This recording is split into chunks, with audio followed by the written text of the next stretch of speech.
high. We have petitioned over 700, like I said, and we go after every single one of those cases where we have sufficient evidence.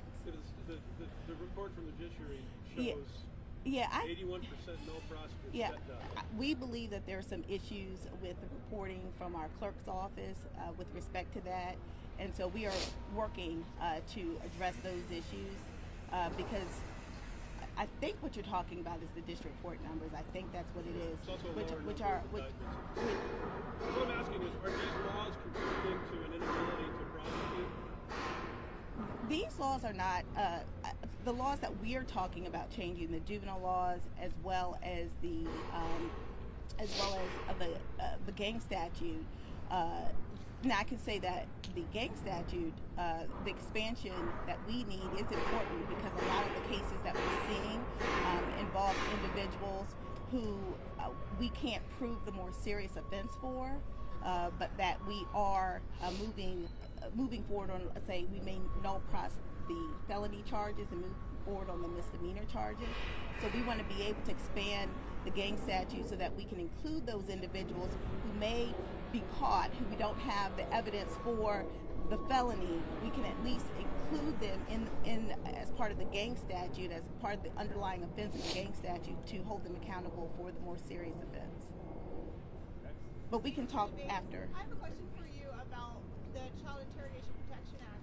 You mentioned that your adjustments would level the playing field. Could you talk a little bit about how the playing field has been made unlevel in our courtroom?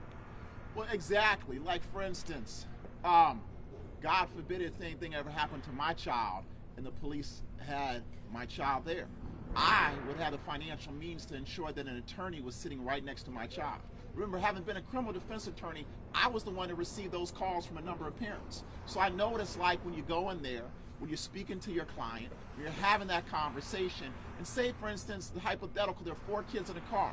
One kid reaches out, pulls out the gun, shoots and kills another kid. So that means there's a driver, a shooter, and potentially 2 witnesses. You want to make sure that if your client is a witness, that you allow them to be heard by the police.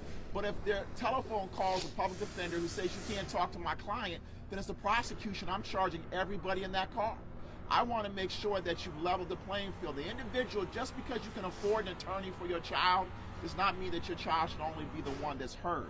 That everybody has the opportunity to be heard. And if you have your attorney there, my prosecutor is going to be down there with the police. We're going to listen to who wants to talk. Whoever wants to talk to us, we will listen, and that's how we'll be able to level the playing field, so the person that wants to give us the information will have that opportunity and have that right. Doesn't matter their financial ability to pay, because everybody has a right to an attorney to sit right next to their child. State's Attorney Bates, following up with what the State's Attorney Braveboy said, you believe in some cases, whether it's carjacking, maybe retail theft, there might be adults instigating them and telling the kids what to do. You arrest the kids, but the people really responsible are getting away? Oh, without a doubt, because I think one of the things you see is you see criminal organizations able to use juveniles and to say, hey, nothing's going to happen to you in the first place, so we're going to direct you to do that type of behavior. And also, let's talk about, then you have the Child Interrogation Act, and then say you have them in a serious felony. At that moment in time, the parent may say, I want you to really talk. But you are on the other end as an attorney who doesn't know what's going on in the entire scope. Then we have the opportunity as prosecutors to say we can move you, we can protect you, but we want to make sure that child is treated as a child and protected from some of the individuals that will prey on them because of the laws. So we want to make sure that, one, we hold the young people accountable, but we also protect young people from some of the individuals that are criminal predators. State's Attorney Bates, this morning Senator Antonio Hayes was on the radio talking about some of the proposals. He said he listened to the interview last night that you and I had, talking about he agrees that the State's Attorney's Office should be involved in certain cases earlier. He says he thinks that he could support that. Given all of these plans, do you think there's enough support to move on at least some of them during the General Assembly? Well, I always say, I don't make the laws, we enforce them. But what I will say is we spent a lot of time over the spring, the summer, and the fall talking to members of the Judiciary and the Senate, trying to have as much dialogue. So I think there's an appetite for change. What exactly will be changed? But that's why, you know, we decided to come together as one to say, look, this is the change we're asking for. Now, I think it's really important to understand that State's Attorney Braveboy, she was down here before. She understands what's going on. She knows how to go ahead and work with the members of the House and the Senate to get bills passed. You know, without a doubt, to have her as a teammate, I think definitely allows us to have the opportunity to be successful to get many of our proposals passed. And I was also going to say that many of our legislators, they're hearing from their own constituents the concerns that they have with some of this legislation.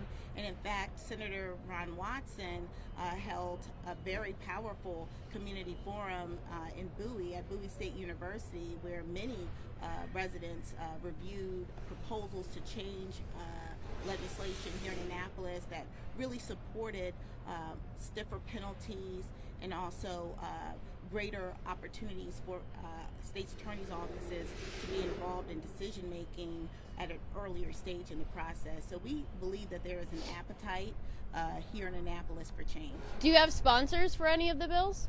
Yeah, most of these bills have sponsors, and so we believe very strongly that this is a fair, balanced, and well thought out initiative, and we look forward to working together when the legislature begins to advance all of these bills. Anybody else? Thank you very much. Thank you. Thank you. Yes, please.